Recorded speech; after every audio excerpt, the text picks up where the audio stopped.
Copper Canyon, Arizona Territory, November 1885. The desert wind carried whispers of an early winter as Elena Martinez stood in the dusty courthouse, watching everything she'd ever known slip away with the fall of an auctioneer's gavel. Her husband's debts, his business partner's betrayal, and the town's cold judgment had stripped her of home, hope, and dignity. At 28, she was beautiful, educated, and completely alone in a world that had no place for a penniless widow. But when the giant cowboy with hands the size of dinner plates and eyes like desert storms stepped forward to bid on her husband's ranch, he whispered 7 words that would change everything. "You'll be heavy with my child by Christmas." What happened next defied every rule of proper society and transformed 2 broken souls into something the frontier had never seen before. Before we jump back in, tell us where you're tuning in from. And if this story touches you, make sure you're subscribed, because tomorrow, I've saved something extra special for you. The autumn of 1885 had been merciless to Copper Canyon, settling over the Arizona Territory like a curse that refused to lift. The desert town clung to the foothills of the Dragoon Mountains, its adobe and wooden buildings baked brown by relentless sun and scoured by winds that carried the sting of approaching winter. Most years, November brought relief from the brutal summer heat, but this year the earth remained cracked and thirsty, the cattle thin, and the people thinner still. Elena Martinez pressed her gloved hand against the courthouse window, watching the crowd gather in the dusty street below. Today marked the end of everything she had built with her late husband Carlos over 8 years of marriage. The Martinez Ranch, with its fertile valley and natural springs, would be sold to satisfy debts that had materialized like desert mirages after Carlos's sudden death 6 months ago. Debts she had never known existed, signed by a man she thought she knew completely. At 28, Elena possessed the kind of beauty that made men stumble over their words and women whisper behind their fans. Her dark hair caught light like polished obsidian. Her green eyes held depths that suggested both passion and intelligence, and her figure, even draped in the black of mourning, suggested a woman who had been loved and who understood the power of being desired. But beauty meant nothing when you had no money, no family, and no man to speak for you in a world that measured a woman's worth by her husband's success. The crowd below was already substantial for such a small town. Word had spread quickly about the auction, drawing ranchers from as far as Tucson and Tombstone. The Martinez spread was prime land. Everyone knew it. And in a territory where good water meant the difference between prosperity and ruin, the natural springs that fed Elena's property made it a prize worth traveling for. She recognized most of the faces below, men who had eaten at her table, who had praised her hospitality and her husband's business acumen. Now they circled like vultures, ready to pick apart the remnants of her life. Mrs. Catherine Walsh, the boarding house owner, climbed the courthouse stairs with the determined gait of a woman on an unpleasant but necessary mission. Elena had been staying at Walsh's establishment since the bank foreclosed on the ranch house, existing on the charity of a community that measured kindness in carefully calculated doses. She knew what was coming before Mrs. Walsh even knocked on the door. "Frame." "Elena, dear," Mrs. Walsh said, her weathered face creased with what might have been genuine regret.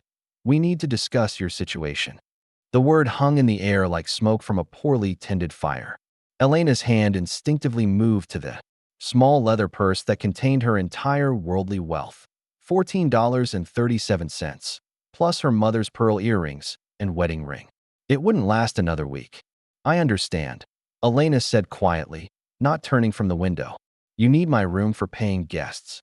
Mrs. Walsh shifted uncomfortably, clearly hoping this conversation would be easier.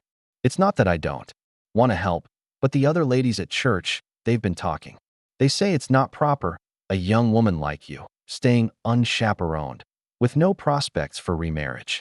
Father Santos suggested that perhaps you should consider the Sisters of Mercy in Tucson. They take in women in difficult circumstances." The Sisters of Mercy. Elena had heard whispers about the convent that served as a refuge for fallen women, unwed mothers, and widows with nowhere else to turn. A place where women disappeared behind adobe walls and were never heard from again, their lives reduced to prayer and penance for the crime of being inconvenient. "And if I refuse?" Elena asked, though she already knew the answer. Mrs. Walsh's silence was eloquent enough. The town had made its decision about Elena Martinez, and that decision was simple. She had become a problem that needed to disappear. The auctioneer's voice carried up from the street, beginning the formal proceedings that would transfer ownership of Elena's life to the highest bidder. She listened as he described the property in terms that reduced 8 years of love and labor to mere assets: 420 acres of prime grazing land, natural springs producing approximately 500 gallons per hour, ranch house with 4 bedrooms and modern conveniences, barns suitable for 50 head of cattle, corral, and outbuildings in excellent repair. Each word felt like a nail being driven into the coffin of her past. The bedroom where she and Carlos had dreamed of filling with children, the kitchen where she had perfected recipes for church socials and holiday gatherings, the front porch where they had watched desert sunsets and planned their future together. All of it was being reduced to square footage and monetary value, stripped of memory and meaning. The bidding began conservatively, as these things usually did, with local ranchers testing the waters. She recognized the voices: Jim Patterson from the Double P, Robert Clayton, who owned the spread north of town, and several others whose names she knew but whose faces blurred together in her memory. These were practical men bidding on practical considerations, calculating water rights and grazing capacity against mortgage payments and market prices. But then a new voice entered the competition, deeper than the others, carrying the kind of authority that made the entire crowd fall silent. Elena couldn't see the speaker from her angle, but something about that voice made her lean closer to the window.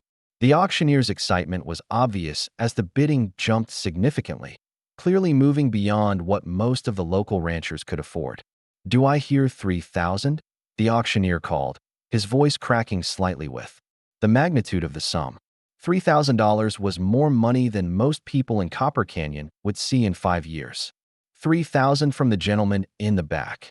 Elena finally caught sight of the bidder and felt her breath catch.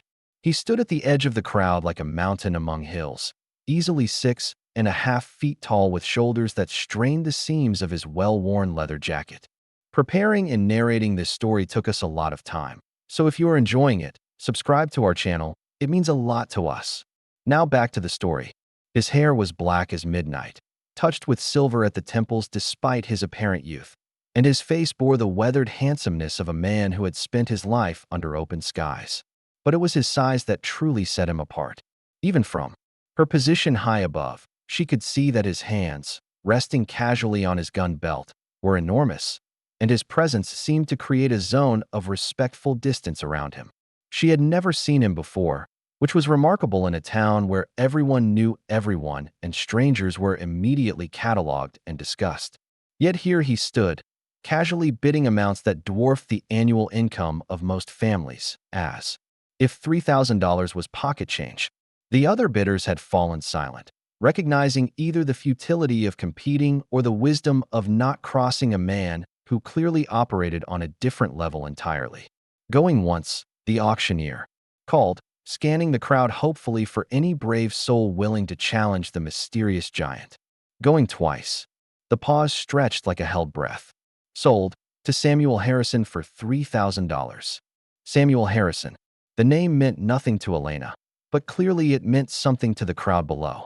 She watched as men who had been chatting amicably moments before suddenly found urgent business elsewhere, melting away from the auction site with the purposeful haste of people who preferred not to be noticed. Within minutes, the street had nearly emptied, leaving only the auctioneer, a few official witnesses, and the giant cowboy who had just purchased her life's work. Mrs. Walsh had grown pale during the proceedings, pressing her face against the window to get a better look at the mysterious buyer. "Sweet Mary and Joseph," she whispered, crossing herself. "I had heard the stories, but I never believed them." "What stories?" Elena asked, though part of her wasn't sure she wanted to know. Mrs. Walsh seemed to struggle with herself, caught between the urge to gossip and the wisdom of discretion. Finally, the gossip won.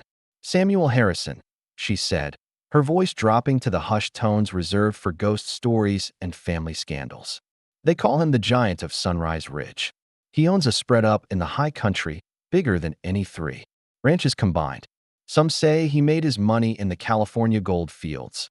Others claim he inherited it from a grandfather back east. But everyone agrees on two things. He's richer than Midas himself, and he's been living like a hermit ever since his wife died 3 years ago. Elena felt something cold settle in her stomach. A reclusive widower with unlimited money had just bought her property, and she had no idea what that meant for her immediate future. Would he expect her to vacate immediately? Would he offer to buy her remaining possessions? Would he simply ignore her existence entirely? In a world where women had few rights and fewer options, her fate now rested entirely in the hands of a man she had never met. The sound of heavy boots on the courthouse stairs interrupted her brooding. The footsteps were deliberate and unhurried. The gait of a man who was accustomed to taking his time and having others wait for him.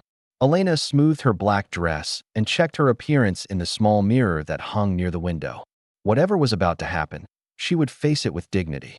The knock on the door frame was gentle despite the obvious strength behind it. Elena turned to find Samuel Harrison filling the doorway like a force of nature, his hat in his hands, and his dark eyes fixed on her with an intensity that made her pulse quicken. Up close, he was even more imposing than he had appeared from above. His shoulders seemed to span the entire width of the doorframe, and his presence filled the small room completely. "Mrs. Martinez," he said, his deep voice carrying the hint of an accent she couldn't place. "I'm Samuel Harrison. I believe we need to talk." Mrs. Walsh made small squeaking noises and hurried past the giant cowboy with muttered excuses about urgent business elsewhere. Elena found herself alone with the man who now owned everything she had ever cared about, acutely aware of how small she felt in comparison to his massive frame. "Mr. Harrison," she replied, pleased that her voice remained steady. "I assume you're here to discuss the terms of my departure from the property." Something flickered in his dark eyes, an expression she couldn't quite read. "Actually, ma'am, I'm here to discuss the terms of your staying." The words hit her like a physical blow. She had prepared herself for eviction, for the loss of the last connection to her life with Carlos, for the necessity of accepting charity or entering the convent. But this possibility had never occurred to her. "I don't understand," she said carefully, studying his face for some clue to his intentions. Samuel Harrison stepped fully into the room, and Elena became acutely aware of how his presence seemed to absorb all the available air. He was not just large but powerfully built, with the kind of strength that came from years of hard physical labor. Yet his movements were careful and controlled, as if he were constantly aware of his own size and the effect it might have on others. "I bought your ranch because it's good land," he said simply. "But land without someone to care for it is just dirt and water. You know that property better than anyone. You know which pastures are best for which seasons, where the springs run strongest, how to manage the water rights." He paused, his eyes never leaving her face. "I have a proposition for you, Mrs. Martinez. One that might benefit us both." Elena felt her heart begin to race, though whether from hope or fear, she couldn't say. "What kind of proposition?" Samuel Harrison was quiet for a long moment, seeming to weigh his words carefully. When he spoke, his voice carried the weight of absolute sincerity. "I need a wife, Mrs. Martinez. Not for love, not for romance, but for practical reasons. I'm tired of living alone, tired of managing a household that's too big for one person, tired of eating meals in silence and sleeping in an empty bed." The bluntness of his statement should have offended her, but instead Elena found herself leaning forward, caught by the unexpected honesty in his voice. "And in return? In return, you get security. A home, financial stability, protection from the kind of gossip and judgment that drives women to convents." His massive hands turned his hat slowly as he spoke, a nervous gesture that seemed oddly endearing in such a large man. "You get to keep living on the land you love, managing the house you built, maintaining the life you created with your husband." Elena stared at him, trying to process what he was suggesting. A marriage of convenience was not unheard of on the frontier, where survival often trumped sentiment and practical alliances could mean the difference between prosperity and poverty. But she had been married for love once, had known the joy of sharing her bed and her dreams with a man who cherished her.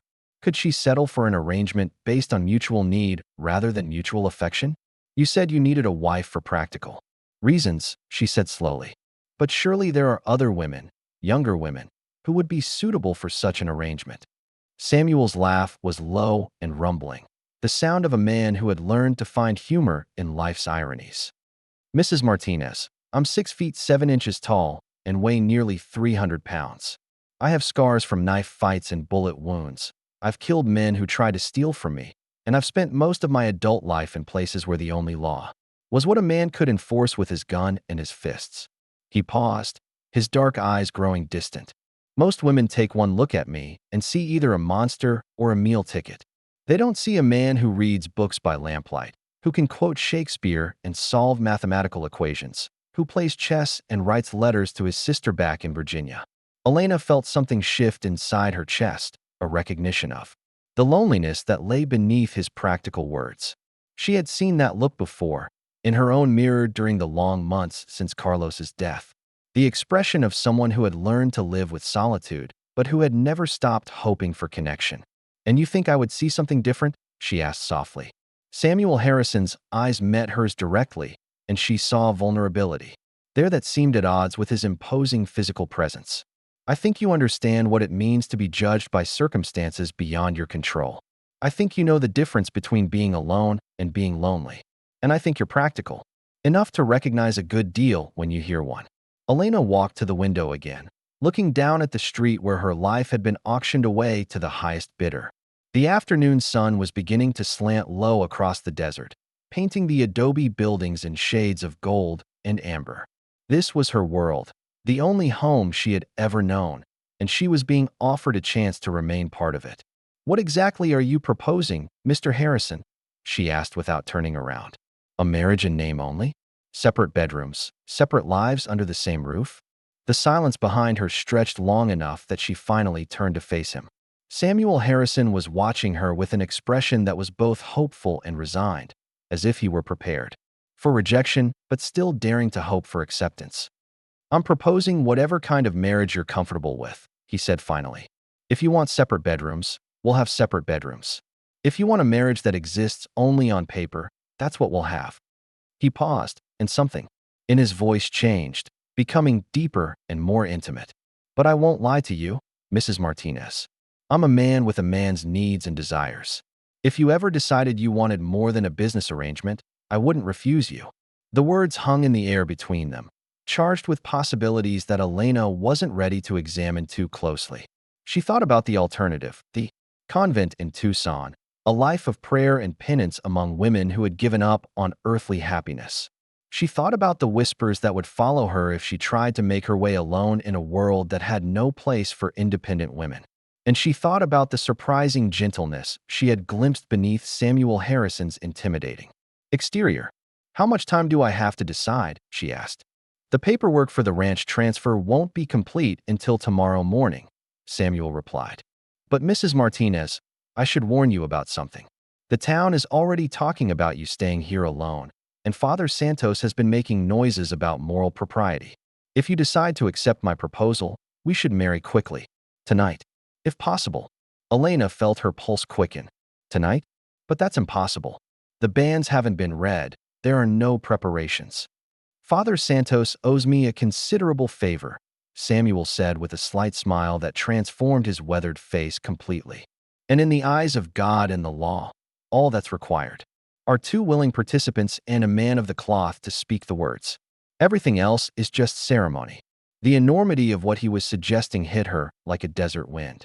In the space of a few hours, she could go from destitute widow to the wife of one of the wealthiest men in the territory.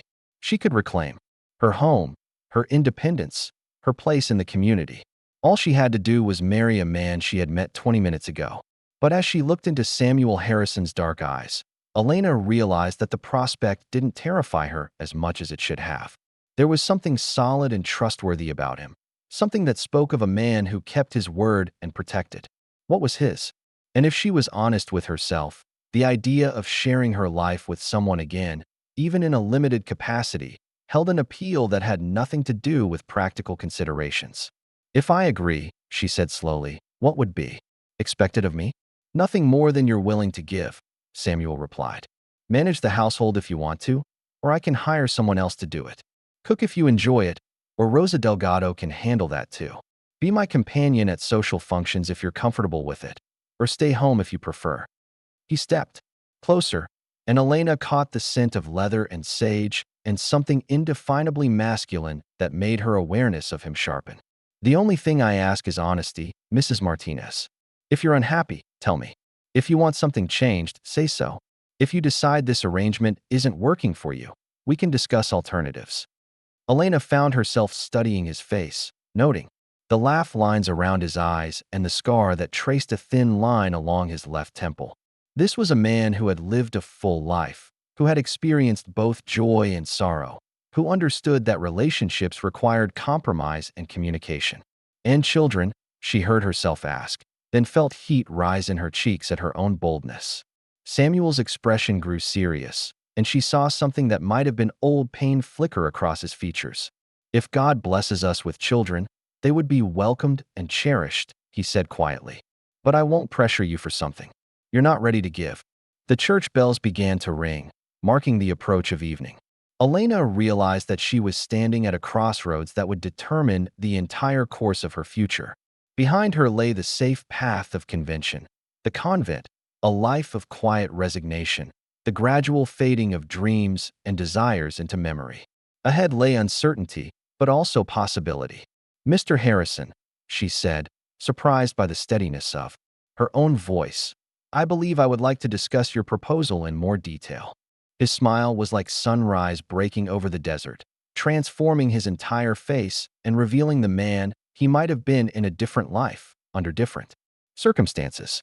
"Mrs. Martinez," he said, his deep voice warm with something that might have been relief, "I was hoping you'd say that." The desert evening painted Copper Canyon in shades of copper and gold as Elena Martinez found herself walking beside the largest man she had ever encountered towards St. Joseph's Chapel. Samuel Harrison moved with surprising grace for someone of his immense size, his long strides automatically adjusting to match her smaller steps. The dying light caught the silver threads in his black hair and emphasized the weathered lines around his eyes, marks of a man who had spent decades squinting into harsh sunlight and harsher realities. Elena's mind raced as they approached the small adobe church. 3 hours ago, she had been a destitute widow facing the prospect of life in a convent. Now she was about to marry a man whose reputation preceded him like thunder before lightning. The stories Mrs. Walsh had whispered were fragmentary but consistent. Samuel Harrison was wealthy beyond imagination, powerful enough to make grown men step aside when he passed, and solitary as a wolf since his wife's death. What the stories hadn't prepared her for was his unexpected gentleness or the way his massive presence somehow made her feel protected rather than intimidated. Father Miguel Santos was waiting for them at the chapel entrance, his weathered brown face creased with concern and curiosity in equal measure. The priest was a small man who seemed even smaller standing next to Samuel's imposing frame, but his dark eyes held the authority of someone accustomed to being obeyed in matters of the soul.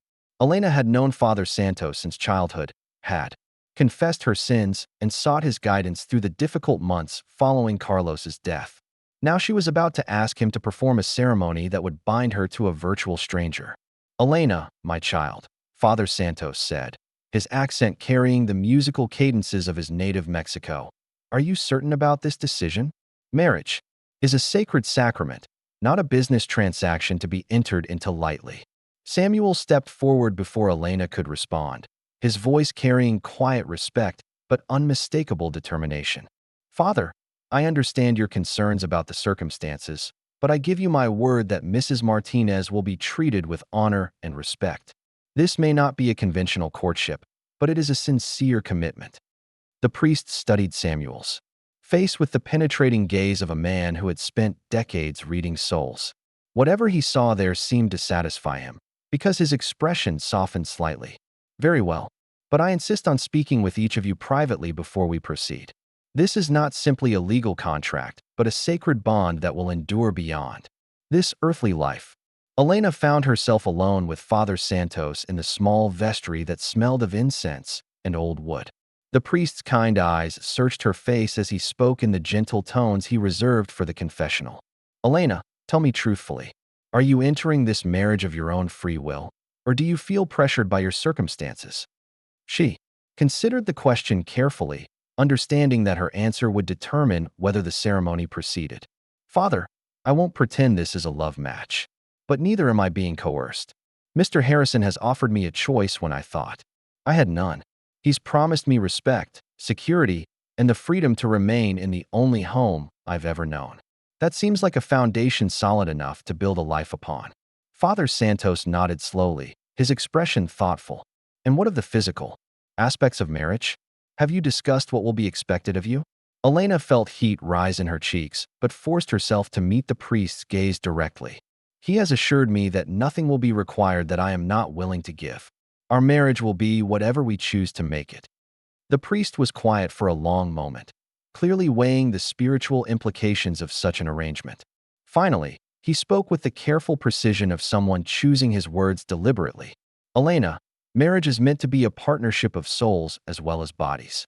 I pray that you and Mr. Harrison will find a way to honor both aspects of the sacrament, even if they develop slowly over time." When Father Santos finished his private consultation with Samuel, the giant cowboy emerged from the vestry with an expression that revealed nothing of what had been discussed. Elena wondered what the priest had asked him, what promises or confessions had been exchanged in the sacred privacy of the small room. Samuel's face was calm but serious, the expression of a man who had just undertaken a solemn responsibility. The ceremony itself was simple and brief, conducted in the chapel's main sanctuary with only Rosa Delgado and Tommy Rodriguez serving as witnesses. Elena had requested Rosa's presence, having known the older woman since childhood, while Samuel had asked his foreman to stand for him. The four witnesses represented the entirety of their wedding party, a stark contrast to the elaborate celebration Elena had enjoyed when she married Carlos 8 years earlier. As Father Santos began the familiar words of the marriage ceremony, Elena found herself studying Samuel's profile in the candlelight. His features were strong and masculine, with high cheekbones and a jaw that spoke of stubbornness and determination. But there were also unexpected refinements, intelligent eyes that suggested education and thoughtfulness, hands that despite their size moved with precision and care, a voice that carried cultured undertones beneath its frontier practicality. When the time came to exchange vows, Samuel turned to face her fully, his dark eyes serious and intent. Father Santos spoke the traditional words, but it was Samuel's response that caught Elena by surprise. Instead of the simple, "I do," she expected, he spoke directly to her in a voice that carried across the small sanctuary with quiet authority. "Elena Martinez, I promise to protect you, provide for you, and respect your choices. I promise to be honest with you, patient with you, and faithful to you for as long as we both shall live. I promise that you will never again face the world alone or undefended." The unexpected intensity of his vows left Elena momentarily speechless. When Father Santos prompted her for her response, she found herself speaking from the heart rather than reciting the traditional words. "Samuel Harrison, I promise to be your partner in building a life together.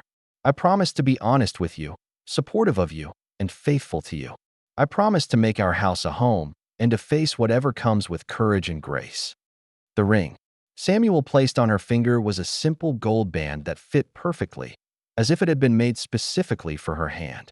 Elena wondered when he had acquired it, how he had known her size, whether it had belonged to someone else. But as the warm metal settled against her skin, she felt something shift inside her chest, a recognition that her life had just changed. Irrevocably, Father Santos pronounced them husband and wife with a solemnity that seemed to acknowledge the unusual circumstances of their union. When he invited Samuel to kiss his bride, Elena felt her heart race with sudden nervousness. This would be the first time another man had touched her since Carlos's death, the first kiss from lips that were not her husband's. Samuel seemed to understand her hesitation. He cupped her face gently in his enormous hands, his touch surprisingly tender for someone capable of such obvious strength. His kiss was soft and brief, a promise rather than a demand, and Elena found herself surprised by the warmth that spread through her at the contact. When he pulled away, his dark eyes searched her face with an expression that might have been hope. The walk back to what was now their home passed in comfortable silence. Elena found herself acutely aware of the ring on her finger and the man walking beside her. Samuel Harrison was her husband now, a fact that seemed both surreal and strangely natural. She had married him for practical reasons. But as they approached the ranch house that had been her home for 8 years, she realized that she was curious about the man she had bound herself to. The house looked different in the moonlight, somehow. Larger and more welcoming than it had when she'd been forced to leave it months earlier. Samuel had clearly arranged for it to be cleaned and prepared for their arrival. Warm light glowed in the windows, and Elena could smell the scent of roses cooking drifting from the kitchen. It felt like coming home after a long journey, even though she had been away for less than a day. Rosa Delgado met them at the front door, her round face beaming with a mixture of joy and relief that made Elena's throat tighten with emotion. The older woman had worked for the Martinez family for 5 years, and her forced departure when the ranch was foreclosed had been one of the many small tragedies that had accompanied Elena's larger loss. Senora Elena, Rosa said, using the title that acknowledged Elena's new status. Welcome home. I have prepared your favorite meal, and your room is ready. Elena caught the slight emphasis on the word room and realized that Rosa had prepared separate accommodations for the newlyweds. She felt a flutter of gratitude for the older woman's tact and understanding. The interior of the house was exactly as Elena remembered it, but somehow transformed by Samuel's presence. His belongings were few but of obvious quality, leather-bound. Books arranged on the shelves, a chess set positioned on the small table near the fireplace, and a violin case resting carefully in the corner. These details painted a picture of a man whose interests extended far beyond cattle and commerce, someone who valued intellectual pursuits and artistic expression. Dinner was an awkward affair, despite Rosa's best efforts to create a festive atmosphere. Elena and Samuel sat at opposite ends of the dining table that had once hosted intimate meals with Carlos, struggling to find conversation that would bridge the gap between strangers and spouses. Samuel asked polite questions about her preferences for managing the household, while Elena inquired about his ranch operations and business interests. Their words were careful and formal, the dialogue of two people feeling their way through uncharted social territory. It was only when Samuel mentioned his travels that Elena caught a glimpse of the man beneath the careful politeness. He spoke of cities she had only read about, of opera houses and libraries and museums that existed in a world far removed from the Arizona territory. His descriptions revealed not just education but genuine appreciation for beauty and culture, suggesting depths that his frontier reputation had never hinted at. You speak as if you've lived in many places, Elena observed, intrigued despite herself. Samuel nodded, his expression growing thoughtful. I spent 10 years back east after I left home, studying at university and learning about the world beyond the frontier. I thought I wanted to be a scholar, maybe a professor of literature or philosophy. What changed your mind? Elena asked, genuinely curious about the path that had brought this educated man back to the harsh realities of ranching life. Samuel was quiet for a long moment, his fingers tracing patterns on the tablecloth as he seemed to weigh his words. My father died, and I inherited responsibilities I couldn't abandon. The ranch needed someone who understood both the old ways and the new opportunities. I found I could be a scholar and a cattleman, that intellectual pursuits and practical necessity weren't mutually exclusive. Elena found herself reassessing the man sitting across from her. She had expected to marry a successful rancher, perhaps someone with more money than education, certainly not someone who could quote literature and discuss philosophy. The realization that Samuel Harrison was a more complex person than his reputation suggested was both intriguing and slightly unsettling. After dinner, they settled in the front parlor, where a fire crackled warmly in the stone hearth. Samuel had poured himself a glass of whiskey and offered Elena a small sherry, which she accepted gratefully. The alcohol helped ease some of the tension that had settled between them, creating a more relaxed atmosphere for conversation. I should explain about my first wife, Samuel said suddenly, his voice carrying a note of careful determination. Her name was Margaret, and she died in childbirth 3 years ago. The baby died with her. Elena felt her heart clench with sympathy for his loss. She understood the particular anguish of losing someone you loved, the way grief could settle into your bones and change the very foundation of who you were. I'm sorry, she said simply, knowing that no words could adequately address such pain. It must have been devastating. Samuel nodded, his dark eyes distant with memory. It was. Margaret was everything society expected in a wife. Beautiful, accomplished, devoted to creating the perfect home. She was also genuinely kind and intelligent, though she never had the opportunity to pursue her own interests beyond domestic concerns. He paused, taking a careful sip of his whiskey before continuing. After she died, I realized that I had loved her, but I had never really known her.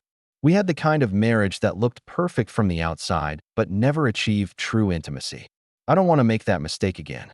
Elena studied his profile in the firelight, struck by his willingness to examine his own shortcomings with such honesty. What kind of marriage do you want? Partnership, Samuel replied without hesitation. I want a wife who will challenge me intellectually, who has her own opinions and interests, who sees marriage as a collaboration rather than a surrender of independence. He turned to meet her gaze directly. I want someone who will tell me when I'm wrong and celebrate with me when I'm right. I want a companion, not just a housekeeper or an ornament. Elena felt something shift in her understanding of their arrangement. This was not simply a business transaction or a marriage of convenience. Samuel was offering her something she had never expected to have again. The possibility of a true partnership built on mutual respect and genuine affection. And what do you expect from me? She asked, surprised by her own boldness. Samuel smiled, and the expression transformed his entire face, revealing warmth and humor that had been hidden beneath his careful formality. I expect you to be yourself. Elena, I married you not just because you needed security and I needed companionship, but because I saw something in you that intrigued me. You have strength and intelligence and grace under pressure. You faced loss and hardship without becoming bitter or defeated. Those are qualities I admire and want to share my life with. Elena felt heat rise in her cheeks at his unexpected praise. It had been so long since anyone had seen her as more than a burden or a problem to be solved that his words affected her more deeply than she cared to admit. As the evening progressed, they discovered surprising common ground. Both enjoyed reading, though Samuel's tastes ran toward philosophy and history, while Elena preferred novels and poetry. Both appreciated music, and Samuel's admission that he played violin led to Elena's confession that she had once played piano with some skill. They debated politics and religion with a freedom that Elena had never experienced in her marriage. To Carlos, who had preferred that she defer to his opinions on serious matters. When the grandfather clock in the hallway chimed 11, Elena realized that they had been talking for hours without awkwardness or strain. The conversation had flowed naturally from topic to topic, revealing compatible minds and complementary perspectives. For the first time since accepting Samuel's proposal, she began to believe that their marriage might develop into something more than a practical arrangement. I should retire, Elena said finally, suddenly aware of how the evening had flown. Bye. It's been a long day, and I imagine tomorrow will bring its own challenges. Samuel rose with her, his impressive height making the room seem smaller. Elena, he said, his voice carrying a note of uncertainty that surprised her, I want you to know that you can change your mind about any aspect of our arrangement. If you're uncomfortable with anything, if you want different terms, we can discuss modifications. Elena paused at the foot of the staircase, struck by his continued consideration for her feelings. Thank you, Samuel. I appreciate your patience with this unusual situation. It's unusual for both of us, he replied with a smile that reached his eyes. But I have a feeling we'll figure it out as we go. As Elena climbed the stairs to the bedroom that Rosa had prepared for her, she reflected on the remarkable turn her life had taken in a single day. This morning, she had been a destitute widow facing an uncertain future. Tonight she was the wife of one of the most powerful men in the territory, living in her beloved home, and discovering that her new husband was far more complex and appealing than she had dared to hope. The bedroom Rosa had chosen for her was not the master suite she had shared with Carlos, but a smaller room at the front of the house that caught the morning sun and offered views of the distant mountains. Elena appreciated the tact that had gone into the selection, understanding that Rosa had wanted to give her a fresh start rather than a painful reminder of her first marriage. As she prepared for bed, Elena caught sight of herself in the mirror and was surprised by what she saw. The woman looking back at her had color in her cheeks and a brightness in her eyes that had been missing for months. She looked like someone who had rediscovered hope, who had found reasons to look forward rather than backward. The simple gold band on her finger caught the lamplight as she brushed her hair, reminding her of the vows she had spoken just hours earlier. She had promised to be Samuel's partner, to face the future with courage and grace. As she settled into the comfortable bed with its fresh linens and soft pillows, Elena found herself wondering what that future might hold. Through the walls of the house, she could hear Samuel moving about in his own room, the soft sounds of a large man trying to move quietly. The knowledge that she was no longer alone in the house, that someone else was sharing the responsibility for their mutual welfare, brought a sense of security she had forgotten existed. Elena drifted toward sleep thinking about the man who was now her husband, about his unexpected gentleness and the intellectual connection they had discovered. She wondered what tomorrow would bring, what challenges and opportunities would arise as they began to build a life together. But for the first time in months, her thoughts about the future were colored with anticipation rather than dread. The last thing she remembered before sleep claimed her was the sound of Samuel's deep voice drifting through the walls, humming a melody she didn't recognize but found strangely comforting. It was the sound of a man who was no longer alone, and Elena realized that she was no longer alone either. The first light of dawn painted the Arizona sky in shades of rose and gold as Elena woke to unfamiliar sounds drifting through her bedroom window. The gentle lowing of cattle, the distant shouts of ranch hands beginning their morning work, and underneath it all, the deep rumble of Samuel's voice giving instructions carried on the crisp desert air. For a moment, disorientation clouded her. Thoughts before memory returned with startling clarity. She was no longer Elena Martinez, destitute widow. She was Elena Harrison, wife to the most powerful rancher in 3 counties. Elena rose and moved to the window, drawing back the curtains to witness the organized chaos of a working ranch coming to life. Below in the main corral, Samuel stood among a group of cowhands, his massive frame unmistakable even at a distance. He gestured toward the eastern pastures as he spoke, and Elena could see the respect in the way the men listened, their attention focused entirely on his words. There was no doubt about who commanded this operation, but neither was there any evidence of the harsh authoritarianism she might have expected from a man of his size and reputation. A soft knock at her door interrupted her observations. Rosa's voice, warm with affection and barely contained excitement, called through the heavy wood. "Senora Elena, breakfast is ready when you are. And if I may say so, you look rested this morning." Elena opened the door to find Rosa beaming at her, with the satisfaction of a woman whose matchmaking instincts had proven correct. The housekeeper's dark eyes sparkled with barely suppressed curiosity about how the newlyweds had spent their first evening together, but her natural discretion prevented any direct questions. "Thank you, Rosa. Tell me, has Mr. Harrison eaten already?" Elena asked, still adjusting to the strange formality of referring to her husband by his surname. Rosa nodded enthusiastically, her round face creasing with pleasure at being asked to share information about the household routine. "See, he rises before the sun most days. But he asked me to tell you that he would appreciate your company for the noon meal if your schedule permits.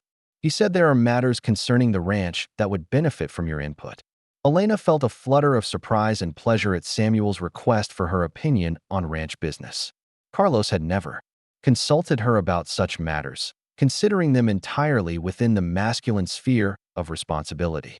The idea that Samuel viewed her as a potential partner in the practical aspects of their life together was both flattering and slightly intimidating.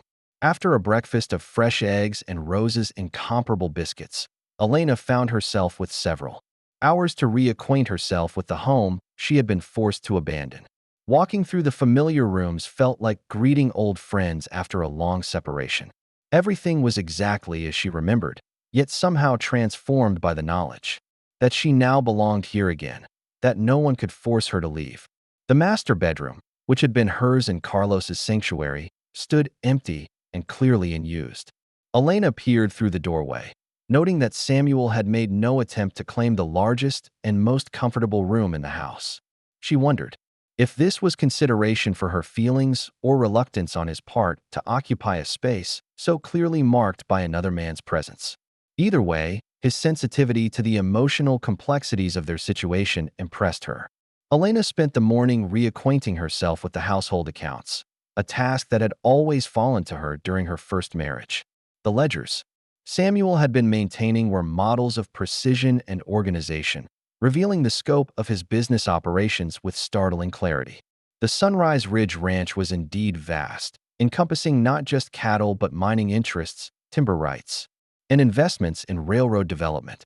Samuel Harrison was not merely wealthy. He was building an empire that would span generations. As she studied the financial records, Elena began to understand the true magnitude of the security Samuel had offered her.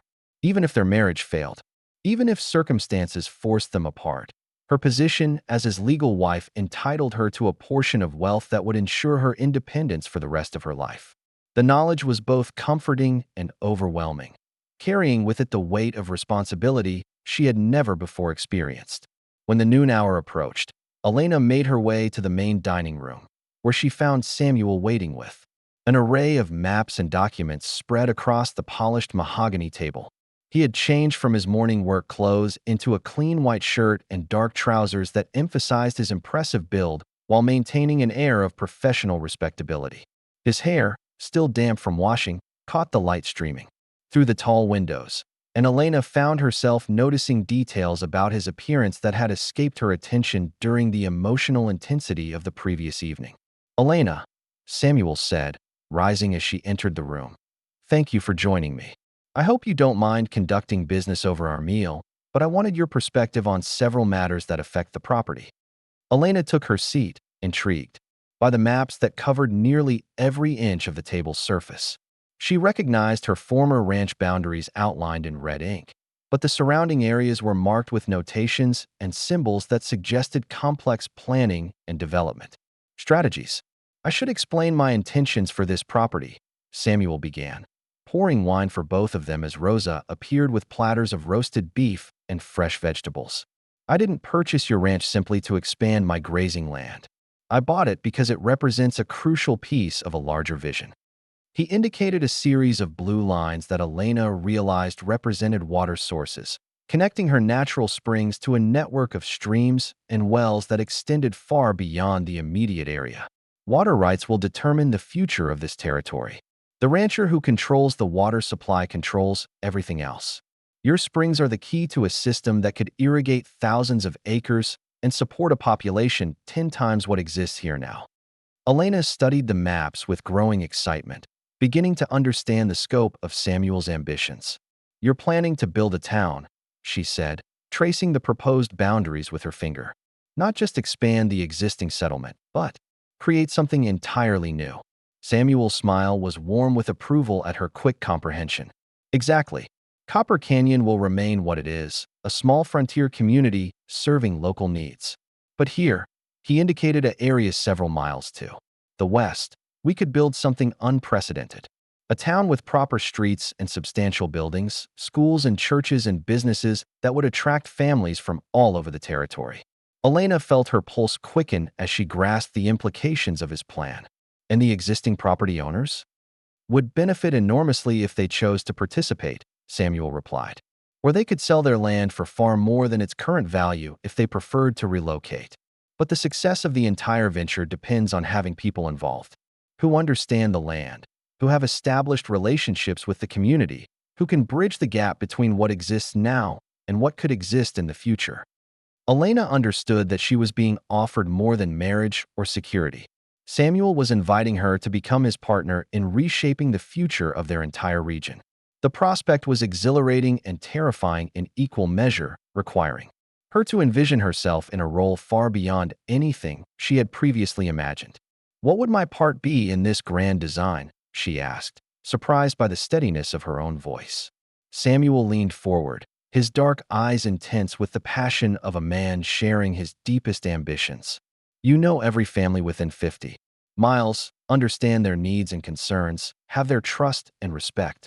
They'll listen to you in ways they'll never listen to me. You could help me understand not just what's practical from an engineering standpoint, but what's possible from a human standpoint." Elena felt a thrill of recognition at his words. For the first time since Carlos's death, someone was offering her the opportunity to use her mind and her skills for something larger than mere survival. Samuel wasn't just proposing that she manage his household. He was suggesting that she help him build a legacy that would outlast both their lives. Their conversation was interrupted by the sound of hoofbeats approaching the house at speed. Through the dining room windows, Elena could see a rider pushing his horse hard toward the front entrance, dust trailing behind him like a banner of urgency. Samuel's expression immediately shifted from enthusiasm to alert concern, the look of a man accustomed to crisis and prepared to respond quickly. Tommy Rodriguez, Samuel's foreman, burst through the front door without waiting for an invitation, his weathered face grim with news that couldn't wait for proper protocol. "Boss, we've got trouble. Victor Blackwood is in town, and he's been talking to Judge Crawford and Sheriff Turner. Word is he's planning to challenge the ranch sale." Elena felt the blood drain from her face at the mention of Victor Blackwood's name. Carlos's former business partner had been conspicuously absent from her husband's funeral and the subsequent legal proceedings, leading her to assume he had written off any claims to the Martinez holdings. His sudden reappearance could only mean that he had discovered something that made those claims worth pursuing. Samuel's reaction was immediate and decisive. "What grounds is he claiming?" Tommy shifted uncomfortably, his eyes flickering toward Elena before returning to his employer. "He's saying the debts that forced the sale were fraudulent, that he has documentation proving Carlos Martinez was solvent at the time of his death. He's also claiming that Mrs. Martinez here," he nodded respectfully toward Elena, "had no legal authority to make decisions about the property disposition." Elena felt the room spin around her as the implications of Tommy's words sank in. If Victor could prove that Carlos hadn't actually owed the money that forced the sale, then the entire transaction could be invalidated. Worse, if he could demonstrate that she had acted beyond her legal authority, she could face criminal charges for fraud.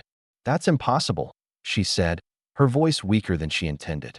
"I saw the debts myself, signed the papers acknowledging them. Judge Crawford verified everything before authorizing the sale." Samuel was studying her face with an intensity that made Elena suddenly self-conscious.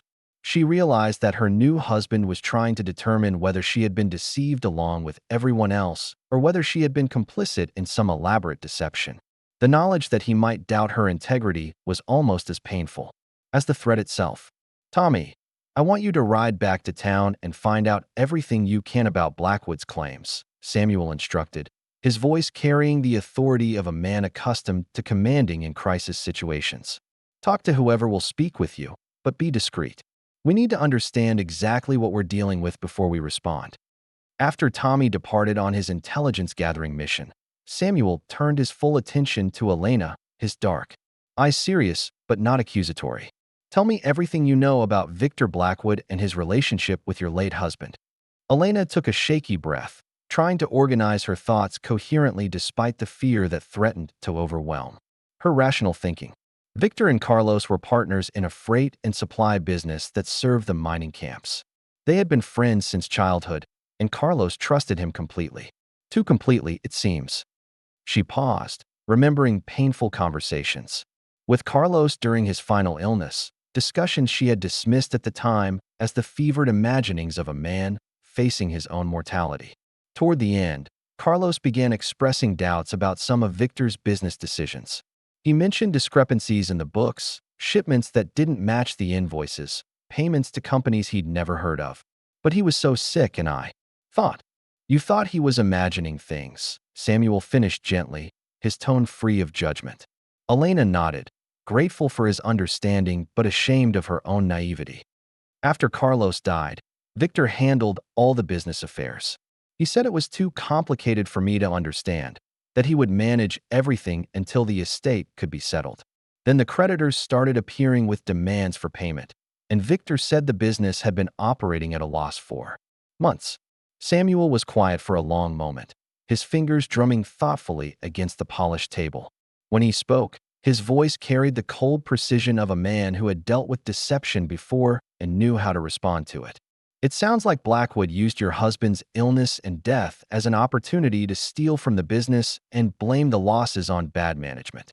When the creditors demanded payment, he probably arranged for the ranch to be sold to cover debts that he had created through embezzlement." Elena felt sick as the probable truth of Samuel's assessment settled over her. But if that's true, Then why is he challenging the sale now? Wouldn't he want to keep the matter settled? Samuel's smile was grim and predatory, the expression of a man who understood the criminal mind and knew how to anticipate its moves. Because he's discovered that I paid $3,000 for property that should have sold for a fraction of that amount. He probably thinks he can invalidate the original sale and claim the ranch for himself, then resell it for its true value. Elena realized that Victor's scheme was even more audacious than simple theft. He had apparently planned to profit twice. From his betrayal of his dead partner, first by stealing from the business and forcing the property sale, then by reclaiming the property and selling it again for its full market value. What can we do? Elena asked, hating the helpless tone in her own voice, but unable to disguise her fear. Samuel reached across the table and took her hand in his enormous grasp, his touch warm and reassuring despite the calluses that spoke of hard physical labor. We fight back, he said simply. But first, we need to understand exactly what evidence Blackwood thinks he has and what legal strategy he's pursuing.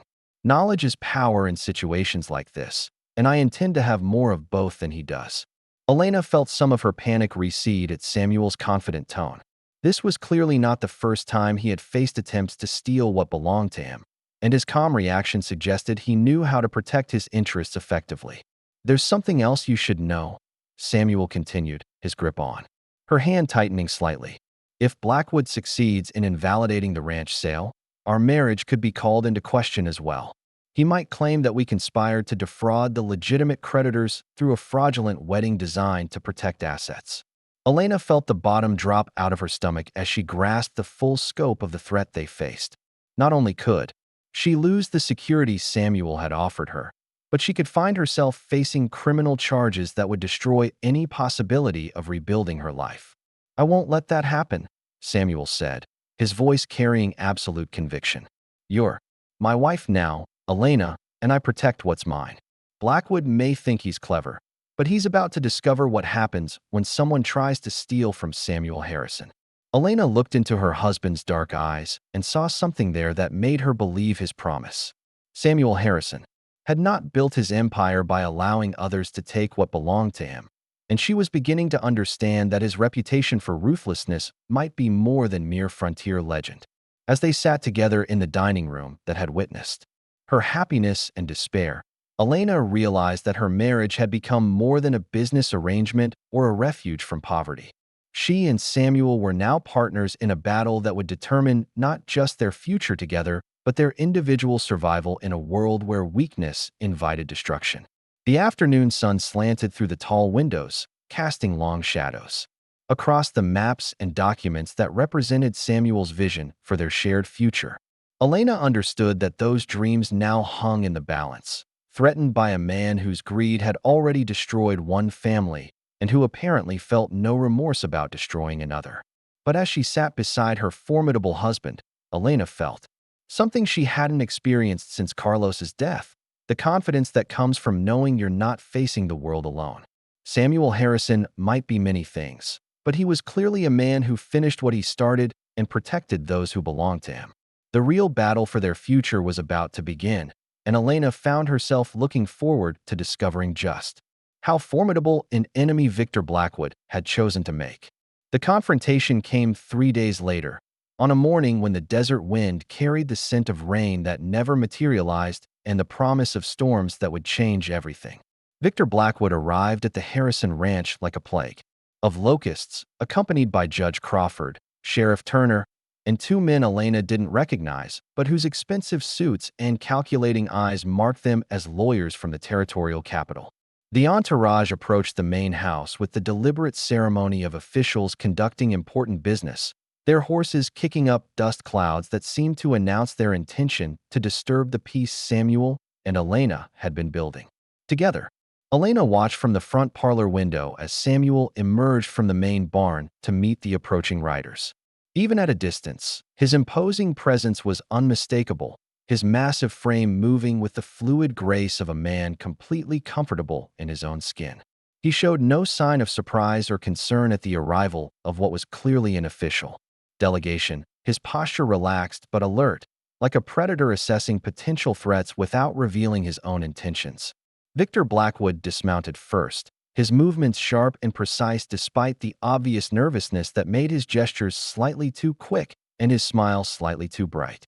Elena had always found Carlos's former partner to be an unsettling presence, a man whose handsome features couldn't quite disguise the calculating mind that lurked behind his friendly facade. Now, seeing him approach her new husband with papers clutched in his manicured hands, she felt a chill that had nothing to do with the morning air. "Mr. Harrison," Victor called out, his voice carrying the false heartiness of a salesman making a pitch he wasn't confident would succeed. "I trust you received word that we needed to speak with you about certain irregularities in the recent property transaction." Samuel's response was measured and calm, his deep voice carrying easily. Across the yard, "Mr. Blackwood, gentlemen, I received word. Though I must admit I'm curious about what irregularities you believe you've discovered in a perfectly legal sale conducted under the supervision of Judge Crawford himself." Elena saw Judge Crawford shift uncomfortably in his saddle, clearly unhappy about being involved in what was beginning to feel like a carefully orchestrated ambush. The judge was an honest man who took his responsibilities seriously, and Elena suspected he had been pressured into participating in Victor's scheme rather than choosing to do so willingly. "Perhaps we should conduct this discussion indoors," Victor suggested, his tone carrying the kind of false politeness that often preceded unpleasant surprises. "I have documents that require careful examination, and some of the matters we need to discuss are quite delicate." Samuel nodded once, a gesture that might have appeared cooperative to someone who didn't know him well. But Elena had spent enough time studying her husband's expressions to recognize the predatory stillness that had settled over his features. Samuel Harrison was preparing for battle, and Victor Blackwood had no idea what kind of enemy he had chosen to make. Elena met them at the front door, her heart racing but her demeanor composed. She had dressed carefully for this confrontation, choosing a dark blue dress that conveyed both respectability and quiet authority. If Victor intended to question her character or competence, she would give him no ammunition based on her appearance or behavior. "Mrs. Harrison," Victor said, his smile not quite reaching his eyes as he emphasized her married name with subtle mockery. "How lovely to see you again. Marriage appears to agree with you." Elena inclined her head graciously, refusing to be baited by his obvious attempt to provoke a reaction. "Mr. Blackwood, gentlemen, please come in. Rosa has prepared refreshments if you'd care for them."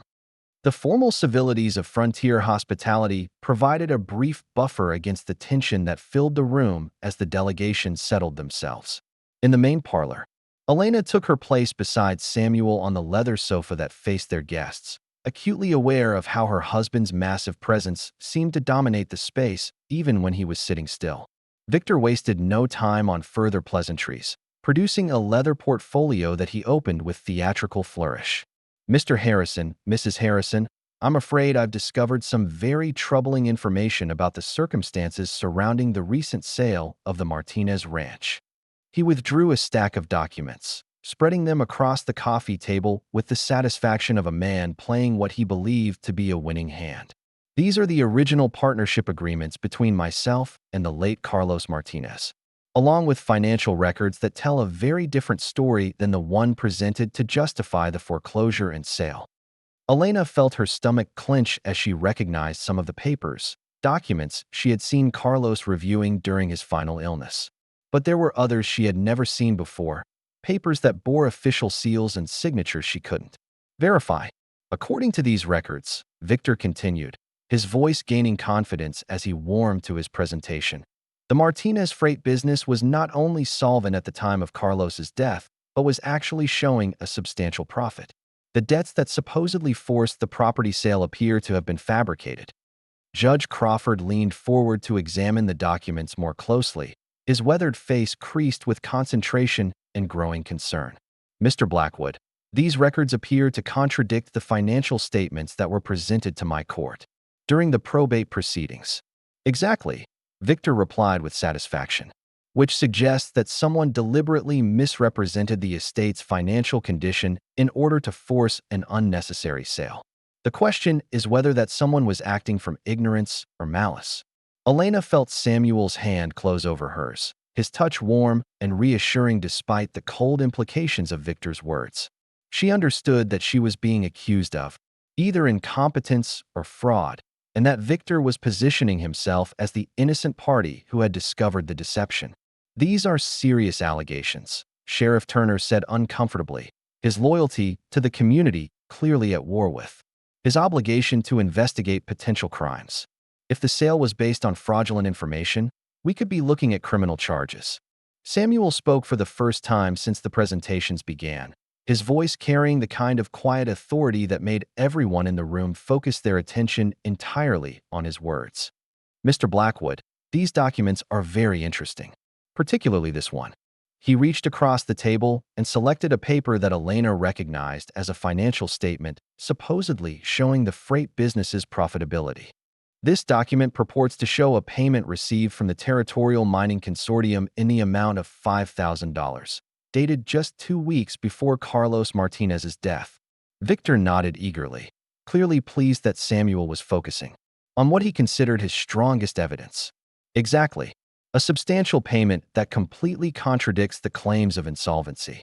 Samuel's smile was cold and predatory, the expression of a man who had just spotted a fatal flaw in his opponent's strategy. The problem, Mr. Blackwood, is that the Territorial Mining Consortium ceased operations 6 months before this payment was supposedly made. I should know, since I was one of the primary investors who voted to dissolve the company.